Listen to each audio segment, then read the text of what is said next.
Peut-être que vous devez faire vos devoirs. Peut-être que vous devez entreprendre des actions concrètes pour votre business. Peut-être que vous devez prendre un rendez-vous important, mais vous n'y arrivez pas. Peut-être que vous devez faire le ménage, peut-être que vous devez faire la vaisselle, mais vous n'y arrivez pas. Peut-être même que tout simplement vous voulez sortir de votre lit le matin, mais vous n'y arrivez jamais. Alors si vous êtes dans les cas précédents que j'ai cités, regardez attentivement cette vidéo, elle pourra très certainement vous servir. Bonjour à vous, c'est Paul et bienvenue dans cette nouvelle vidéo. Aujourd'hui nous allons voir 3 astuces simples pour tout simplement hacker sa motivation. Donc sans plus tarder, on va commencer tout de suite. Première clé, premier point, tout simplement, déjà on va juste préciser quelque chose. On a de la motivation extrinsèque, c'est-à-dire extérieure à nous, et on a de la motivation intrinsèque, propre à nous. Nous, ce qu'on va chercher, c'est de la motivation intrinsèque. Qu'est-ce que j'entends par exemple comme motivation extrinsèque? Je sais pas, ça peut être juste le fait de boire un café pour essayer de se donner un peu de motivation, un peu d'énergie pour passer à l'action, mais ça relève plus de l'énergie, enfin... Tout ce qui est Red Bull Café, tout ce qui va être de la motivation extrinsèque, ça va sûrement être, probablement dans la plupart des cas, du très court terme.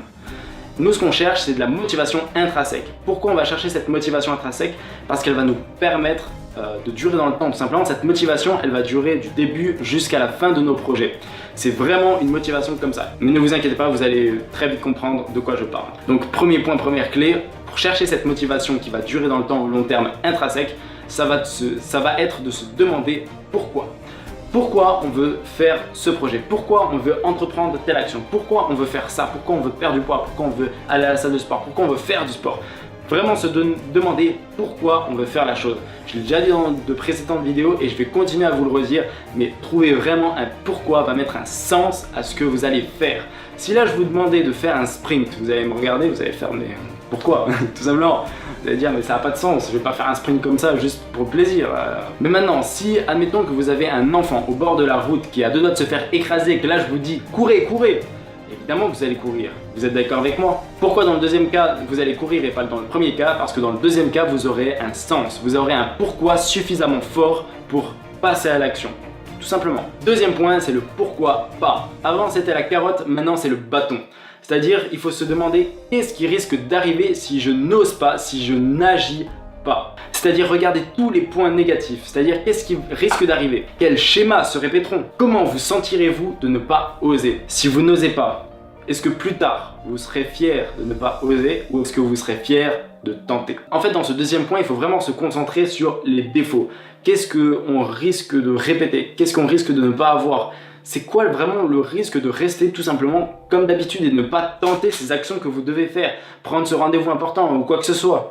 Pour certains d'entre vous, ça peut être suffisant pour vous bouger le cul. Et enfin, troisième astuce simple pour hacker sa motivation, ça va être le principe de chunking, le principe de découpage. En fait, je me suis rendu compte que je pratiquais cette technique depuis des années, depuis ma naissance, je pratiquais cette technique, sauf que je ne savais pas qu'il y avait un nom et je savais pas que ça existait vraiment en fait, ce qui se passait dans ma tête. En fait, je vais plutôt laisser un exemple expliquer ce que c'est.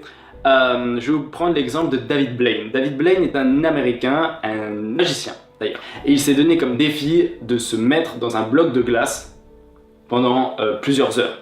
Et il a tenu 63 heures dans ce bloc de glace. Et en fait, David Blaine a utilisé ce principe de chunking, de découpage. Parce que si vous dites à votre cerveau, c'est quoi, maintenant je vais me mettre dans un bloc de glace pendant 63 heures. Votre cerveau il va dire 63 heures, mais tu vas pas y arriver, c'est impossible, tu vas échouer. Enfin, qu'est-ce que tu me racontes 63 heures dans un bloc de glace? Tu t'es pris pour qui? Voilà, ça c'est ce que votre cerveau risque probablement de vous dire si vous décidez de vous enfermer dans un bloc de glace. Mais il y a une technique de découpage, le chunking, qui permet en fait de se dire tout simplement, ok, je vais rentrer dans ce bloc de glace, vous enfermez, et là vous vous dites, ok très bien, il faut que je tienne 1 heure. Et une fois que vous avez dépassé cette heure, une fois que vous avez atteint cette heure, vous redites, ok, c'est bon, 1 heure, je tiens 1 heure de plus, c'est bon, c'est faisable. Et là votre cerveau il va dire quoi? 1 heure, c'est déjà faisable. 63 heures, je sais pas, mais 1 heure, oui, ça je pense que je suis tout à fait capable de le faire. Donc là vous allez pouvoir passer à l'action. En fait c'est tout simplement découper une grosse tâche en petites parties. Et tout simplement, vous allez vous rendre compte qu'une toute petite partie, vous êtes totalement capable de le faire, de le réaliser. Ça permet d'hacker, de tromper un peu son cerveau. Moi, j'ai pratiqué cette technique pour faire passer le temps plus vite en cours. Je pratique cette technique pour passer la tondeuse chez moi. Bref, ce principe peut s'appliquer sur tout et n'importe quoi. Vous avez un DM en maths, très bien. Dites-vous, je vais juste faire le premier exercice. Boum, vous passez à l'action, vous dites, le premier exercice, c'est bon, c'est faisable. C'est fait en 10 minutes ou alors 30 minutes, ça dépend du DM, mais Voilà, c'est faisable, voilà, on y va. Et vous allez passer à l'action. Vous avez la flemme d'aller en cours parce que vous devez vous lever, vous devez prendre votre petit déjeuner, vous doucher, vous laver les dents, aller dans le métro, dans le bus, dans le train, etc. Ensuite aller en cours, etc. Vous voyez, ça fait une grosse masse, beaucoup de choses à faire le matin. Vous avez la flemme de faire ça, le matin quand vous levez les yeux, dites-vous juste, ok très bien, mon objectif là, juste me concentrer à juste me lever, juste me mettre assis par exemple sur mon lit. Vous allez voir que votre cerveau il va être un peu plus motivé de faire ça que aller en cours et prendre le bus, etc. Et le fait d'entreprendre la première action va déclencher ensuite toutes les autres actions qui sont derrière. En fait, j'aime bien appeler cet effet l'effet avalanche. Il suffit d'une action pour ensuite naturellement continuer les autres actions à réaliser tout simplement. Donc la technique chunking consiste vraiment à découper et à vous concentrer uniquement sur une partie de la tâche à accomplir. Et dans tout ce que vous pouvez entreprendre, cette technique peut servir tout simplement. Voilà, cette vidéo est à présent terminée. Si vous êtes encore en train de regarder cette vidéo, c'est que vous êtes probablement intéressé, peut-être par hasard, d'être plus heureux au quotidien. Alors sachez bien que je vous offre une formation qui est totalement offerte et gratuite, le lien se trouve juste en dessous dans la description. N'hésitez pas à commenter cette vidéo pour interagir avec moi, de la liker surtout si elle vous a plu, de la partager si vous pensez que justement ces 3 hacks, ces 3 astuces simples peuvent aider un de vos amis qui est flemmard, de vous abonner pour ne pas rater mes prochaines vidéos et sur ce je vous dis vivez heureux et n'oubliez pas, la vie est belle. C'était Paul, bye bye.